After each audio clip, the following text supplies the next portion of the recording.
नमस्कार, आप देख रहे हैं न्यूज 24 5 की पंचायत में आपका स्वागत है। आपके साथ मैं हूं प्रत्युष खरे।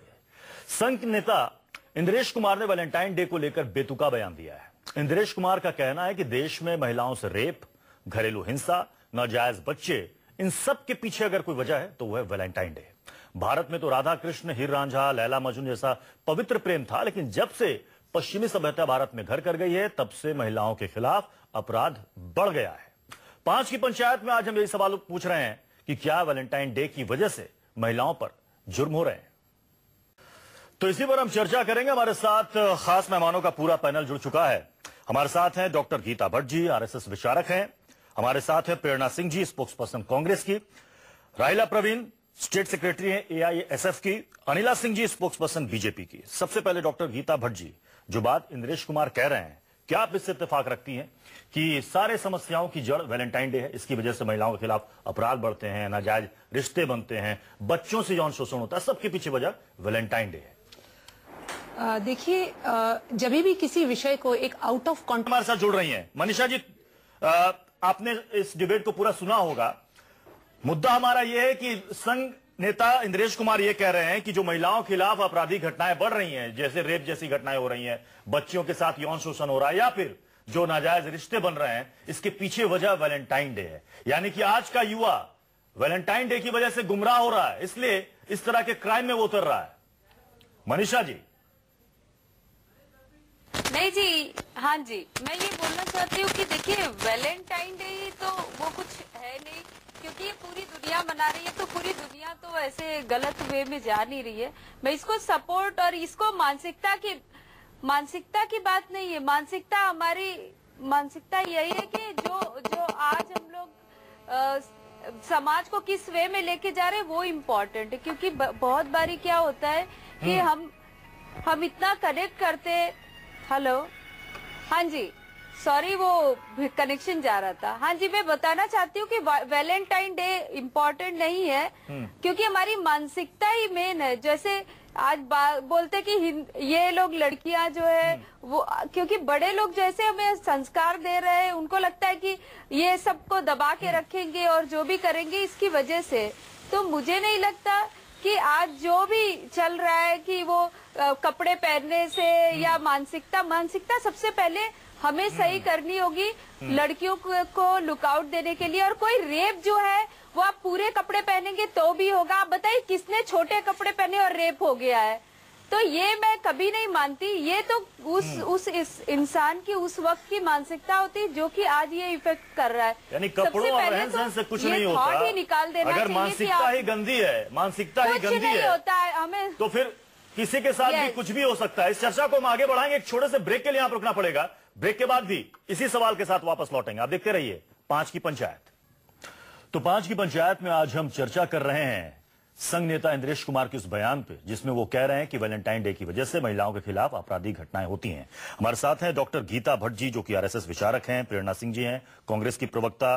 राहिला Praveen, state secretary AISF. Anila Singh ji, spokesperson BJP. और साथ ही मनीषा मॉडल हैं, मुंबई से हमारे साथ जुड़ी हुई हैं। गीता जी, अगर इंद्रेश कुमार की बातों को, जैसा कि आप कह रहे हैं कि उन्होंने जो कहा वो एक उदाहरण के तौर पर उन्होंने समझाने की कोशिश की, तो अगर वैलेंटाइन डे ही सबसे बड़ी वजह है तो सरकार को, पुलिस को पुलिसिंग छोड़कर, लॉ एंड ऑर्डर छोड़कर सबसे पहले तो वैलेंटाइन डे को बैन कर देना चाहिए। क्योंकि वैलेंटाइन डे की वजह से सारी समस्याएं हैं। वैलेंटाइन डे को बैन कर दीजिए, ये रेप और यौन शोषण इस तरह की घटनाएं अपने आप बंद हो जाएंगी। देखिए, सबसे पहले तो मैं ये कहूंगी कि जो उन्होंने जो बात कही है, मैं पहले भी कह चुकी हूँ कि उन्होंने उसको एक रूपक के तौर में, एक मेटाफोर के तौर में उसको बोला था। और उन्होंने कहीं और भी बातें कही जिन्हें कि कहीं आपको मैं आपके माध्यम से आपके दर्शकों को बताना चाहूंगी कि उन्होंने कहा कि महिलाओं के साथ जो हिंसा हो रही है, ये समस्या सिर्फ हमारे देश की नहीं है, पूरे विश्व भर की समस्या है और इस पे चिंतन की आवश्यकता है। इसके साथ साथ उन्होंने ये भी कहा सबसे बड़ी चिंता तो वैलेंटाइन डे है। देखिए, वैलेंटाइन जो है, देखिए, लेकिन उनके लिए सबसे बड़ी चिंता वैलेंटाइन डे। देखिए, वैचारिक रूप से जो है, वैचारिक रूप से, आइडियोलॉजिकल रूप से, अगर कोई एक कोई भी एक अगर वैलेंटाइंस डे है या कोई भी और ऐसा त्योहार है, हो सकता है उस पर वैचारिक तरीके से जो है हमारी सहमतता ना हो, लेकिन इसका ये अर्थ नहीं है, ये हम एक प्रजातंत्र में रहते हैं जिसका ये, और ये एक बड़ा निजी विषय है, जिसको जो करना है वो करे, उसको हम ये नहीं कहते। लेकिन हमारी अगर इंद्रेश कुमार के उस बयान से इत्तेफाक नहीं रखती, वैचारिक नहीं, एक वैचारिक रूप से अगर कोई चीज को अगर किसी चीज पे सहमति नहीं है तो उस पे सहमति बनाने की कोशिश नहीं करी जानी चाहिए। और दूसरी बात कि जिस बात को उन्होंने सिर्फ इस विषय के रूप में रखने के लिए कहा कि महिलाओं की जो जितनी समस्या, कोई उसमें आप अगर उसको ध्यान से कहें, मैं यही बात पहले भी कह चुकी हूं कि अगर आप विश्व भर के आंकड़ों को देखें तो बहुत सारे जो डेवलप्ड कंट्रीज हैं, जो प्रगतिशील देश हैं, उनमें जो महिलाओं की हिंसा है उसका रेट, जो उसका दर है वो कहीं सैकड़ों गुना ज्यादा है। एक आंकड़े तो एनसीआरबी के यहीं पर है। देखिए, ये आप जो कंपैरेटिव ड्रॉ कर रहे हैं वो देश के अंदर ड्रॉ कर रहे हैं। अगर आप जो है ऑल ओवर द वर्ल्ड अगर इस घटनाओं में शामिल 90% परिचित होते हैं। महिला और बाल विकास मंत्रालय की एक रिपोर्ट है जो ये कहती है कि 65% बच्चे स्कूलों में यौन शोषण का शिकार होते हैं। 12 से कम आयु के 41.7% बच्चे यौन उत्पीड़न से जूझ रहे हैं। तो क्या ये सब भी वैलेंटाइन डे की वजह से शिकार हो रहे हैं? देखिए, ये बात ये क्यों हो रहा है, वो इसीलिए हो रहा है क्योंकि जो उपभोक्तावाद कंज्यूमरिज्म से जो इस समय ग्रस्त जो है हमारा समाज, ये समस्याएं बढ़ रही हैं। बार बार उपभोक्तावाद, बाजारवाद, ये दिमाग में क्या लोगों के घुस जाता है क्या वैलेंटाइन डे के साथ, और इसकी वजह से वो इस दिशा में अग्रसर हो जाता है कि वैलेंटाइन डे का मतलब है कि आप किसी के भी साथ जाकर के कहीं भी आप सेक्स कर लो, किसी का भी रेप कर दो, किसी भी बच्ची के साथ आप कोई संबंध बना लो या नाजायज रिश्ता बना लो। क्या इस वजह से सब कुछ हो रहा है? देखिए, बड़ा सीधा सादी बात है। हम सभी जानते हैं कि वैलेंटाइंस डे का और रेप का कोई लेना देना नहीं है। मगर जिस तरीके से गीता जी और अनिला जी उनको डिफेंड करने की कोशिश कर रही हैं, पाश्चात्य संस्कृति को जिम्मेदार ठहराने की कोशिश कर रही हैं और घुमा फिरा के बातों का जवाब दे रही हैं, तो ये किस तरफ इशारा कर रहा है? क्या सरकार और भारतीय जनता पार्टी उनके विचारों से सहमत है? क्या हमारे ऊपर, युवाओं के ऊपर थोपा जा रहा है, या क्या उनको बताने की जरूरत है कि उनके लिए क्या ठीक है क्या नहीं ठीक है? एक 18 साल का युवा जो देश का प्रधानमंत्री चुन सकता है, उसको क्या सरकार अब बताएगी कि उसे क्या त्योहार मनाना है, क्या नहीं मनाना है, किस तरीके से बिहेव करना है? इस देश का युवा बहुत समझदार है, बहुत सक्षम है। सरकार को या किसी और राजनीतिक पार्टी या किसी सामाजिक संस्था को जरूरत नहीं है उसे बताने की कि क्या ठीक है क्या नहीं है। जो लोग रेप करते हैं, जो लोग बलात्कार करते हैं या जो लोग महिलाओं पे अत्याचार करते हैं, वो एक अलग कैटेगरी है, उससे डील करने की जरूरत है। अपनी मानसिकता में बदलाव लाने की जरूरत है।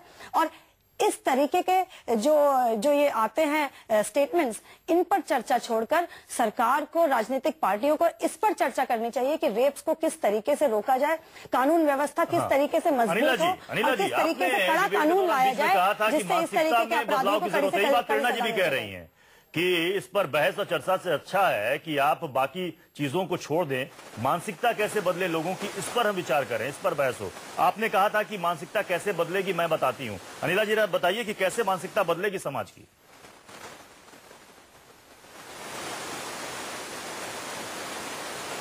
जी बिल्कुल, बहुत अच्छी बात कही है प्रेरणा ने।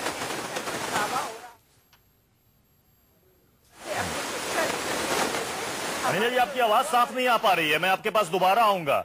मनीषा हमारे साथ जुड़ी हुई है। मनीषा, ये बताइए कि क्या आज का यूथ, उसे बताने की जरूरत है क्या कि आपको क्या फॉलो करना और क्या फॉलो नहीं करना है, आपको कैसे कपड़े पहनने हैं, आपको नहीं जो पहनने? आज ये लोग बोल रहे हैं, मैं नहीं बिल्कुल नहीं। ये जो ये थोप रहे हैं कि ये अपनी कमियों को छुपाने के लिए यूथ पे डालते हैं कि ये आप करिए, ये वैलेंटाइन। और आज हमारा कानून इतना वीक है कि रेप होता है, लोग पकड़े जाते हैं और उनके ऊपर कोई एक्शन नहीं है, वो 10 साल जेल में मजे लेते हैं, फिर बाहर आ जाते हैं। तो जब आप कानून इतना स्ट्रांग नहीं बनाते हैं, और रेप की बात, वैलेंटाइन आज 10 साल पहले मनाया जा रहा है, उसके पहले रेप नहीं होता था। आज हमारा रेप केसेस बढ़ता जा रहा है क्योंकि कानून हमारे सख्त नहीं है, लोग इस पे एक्शन नहीं लेते। 2 दिन प्रोटेस्ट होगा और हम लोग समाज सेवा वाले सारे लोग इकट्ठा होते हैं और सारे पॉलिटिशियन लोग भी आ जाते, लेकिन एक्शन बताइए कितना होता है।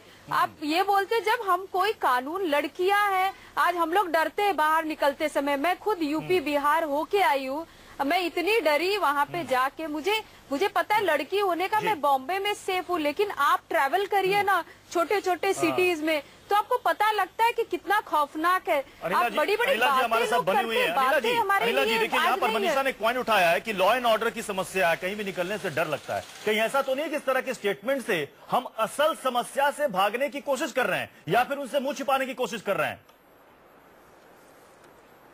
अनिला जी नहीं, असल समस्या से तो मुंह छुपाए नहीं। जी, मेरी आवाज आ रही है आपको? जी बिल्कुल। देखिए, ऐसा है कि असल समस्या से तो हम भाग ही नहीं सकते हैं। मैं धन्यवाद देना चाहूंगी कि मीडिया का, चाहे वो इलेक्ट्रॉनिक मीडिया हो चाहे वो प्रिंट मीडिया हो, समस्या है तो समस्या दिखाई जाएगी, तो भाग तो हम सकते ही नहीं है।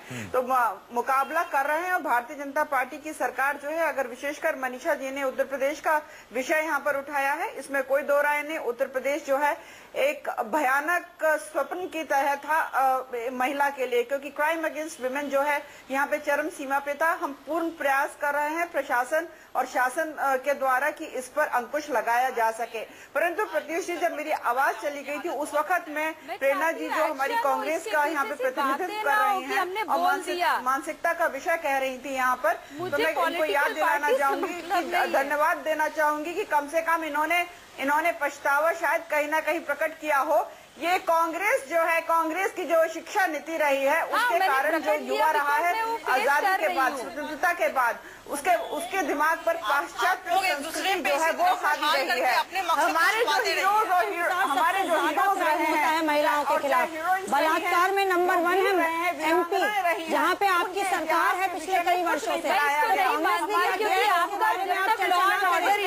3 सालों में आपकी सरकार ने क्या किया है, आप इस बारे में चर्चा करें। मोदी जी इस मुद्दे को लेकर आए थे, महिलाओं पर आपका ज्ञान बढ़ा देती हूँ, तो मोदी सरकार आने के बाद भी क्या महिलाओं पर होता जा रहा है? अनिला जी, आपके साथ और आपकी सरकार के साथ शोरूम में परेशानी है कि बार-बार आप कांग्रेस के समय में चले जाते हैं। आप अपने समय की बात करिए, 3 साल में आपने क्या किया महिलाओं के लिए? कितना अपराध कम हुआ है? लगातार आपकी सरकार के दौरान महिलाओं के ऊपर जो अपराध हुए हैं वो बढ़े हैं। ये डेटा कहता है, स्टैटिस्टिक्स कहती है। कांग्रेस की वजह से हमें कोई पछतावा नहीं है। आप पछतावा करिए कि आपने किस हालात में आज इनके पास पहुंचा दिया है। अंग्रेजी नहीं बोलोगे, अगर पाश्चात्य संस्कृति को नहीं अपनाओगे तो आप पशुओं की सुरक्षा पे ज्यादा चर्चा हो रही है महिलाओं की सुरक्षा से। जिसको वैलेंटाइन डे मनाना है, 60 साल का शासन हमारे बढ़ गए हैं, 60 साल को ठीक करने में कितना समय लगेगा? मनाना है मनाए, परंतु मैं केवल ये कहना चाहती हूँ, शिक्षा नीति द्वारा यही कारण है कि आज जायज गिनती आपकी सरकार 3 सालों की बात करी कि आप उंगलियों में गिने जा सकते हैं कि आज सबसे ज्यादा बेरोजगार है, सबसे ज्यादा पिछले 60 साल के आपकी प्रशासन की वजह से ये समस्या आई है। एनसीआरबी के आंकड़ों में दर्ज है किस स्टेट में कितने अपराध हुए हैं और महिलाओं के खिलाफ वहाँ पर कितने अपराध हुए हैं। चाहे वो एमपी की बात कर लीजिए, आप राजस्थान की बात कर लीजिए, यूपी की बात कर लीजिए, आंकड़े पूरे दर्ज हैं। अनिला जी, आंकड़े पूरे दर्ज हैं। प्रेरणा जी ने यहाँ पर बात कही कि आप कांग्रेस पर इल्जाम लगा रहे हैं। जो एक स्टेटमेंट को लेकर हम आज बैठे हैं यहाँ पर, जिस पर हम चर्चा कर रहे हैं, कुछ इसी तरह का स्टेटमेंट शीला दीक्षित का भी याद होगा आपको, जिसमें वो ये कहती हैं कि महिलाओं को बहुत ज्यादा एडवेंचरस नहीं होना चाहिए। तो उस बयान पर भी तो चर्चा होगी। वो भी बयान गलत था, वो भी बयान गलत था। एक खाप पंचायत के नेता कहते हैं कि आजकल के युवा जो है वो चाउमीन ज्यादा खाते हैं, फास्ट फूड ज्यादा खाते हैं, इस वजह से वो इस तरह की घटनाओं में लिप्त हो जाते हैं। किसी भी पार्टी का हो, अगर इस तरीके के बयान ये कहिए, कोई भी किसी भी पार्टी का हो, ऐसे उल्टे सीधे और बेतुके बयान देने से ना उस समय सहमत थी, ना असहमत हूँ, ना ही कांग्रेस का कोई कांग्रेस पार्टी उससे सहमत है। वो उनका निजी बयान हो सकता है। जी राहिला प्रवीण जी, समय की कमी है, आखिरी बयान आपकी तरफ से।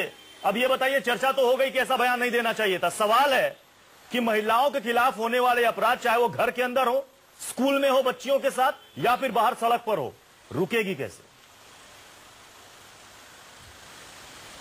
देखिए, जो सबसे अच्छी बात तो ये है कि आज आपके पैनल में हम सारी महिलाएं हैं और हमें इस बात को समझना चाहिए कि एक दूसरे पे लांछन लगा के पार्टी के नाम पर इस बात पे हम गहन रूप से अध्ययन करें और उस पर विचार करें कि महिलाओं की स्थिति कैसे अच्छी हो। आप जो एक बात कही जा रही है बार बार कि वैलेंटाइन डे की वजह से, तो जब द्रौपदी का चीरहरण हुआ था, माँ सीता के वापस आने पर जब उनकी अग्नि परीक्षा ली गई थी उनके आचरण पे सवाल उठाते हुए, क्या उस वक्त भी वैलेंटाइन डे मनाया जा रहा था? एक बड़ा मुख्य सवाल है इन लोगों से जो अपनी मानसिकता को छिपाने के लिए बार बार दूसरी की संस्कृति को और किसी ओकेजन को जिम्मेदार ठहराते हैं। ये वही लोग हैं जो कहते हैं कि छोटे कपड़े पहनने से रेप किया जाता है, चाउमीन खाने से किया जाता है, और ये सारी बहुत वाहियात बातें। कुछ दिन पहले ट्रेन पर एक मुस्लिम महिला जो बुर्का पहनी हुई थी, रोजा से थी, रेलवे पुलिस ने उनका बलात्कार किया। रहन सहन और कौन क्या खा रहा है उस पर उनके लिए भी कहेंगे। नहीं, रहन सहन और कौन क्या खा रहा है, कैसे कपड़े पहन रहा है, इन पर चर्चा और इन पर बहस की बजाय हम ये विचार करें कि हम आज के युवाओं को किस तरीके की शिक्षा दे रहे हैं, घर परिवार में उसको किस तरह के संस्कार मिल रहे हैं, माँ बाप का बच्चों के साथ रिश्ता कैसा है, उनको क्या समझाया जा रहा है और बच्चे क्या समझ रहे हैं। क्योंकि आज का युवा बेवकूफ नहीं है, उसे पता है कि हमें क्या चीजें अपनानी है और क्या चीजें नहीं अपनानी है। बहुत बहुत शुक्रिया आप सभी मेहमानों का हमारे साथ इस चर्चा में शामिल होने के लिए। एक छोटा सा ब्रेक के बाद भी खबरों का सिलसिला जारी। आप देखते रहिए News 24।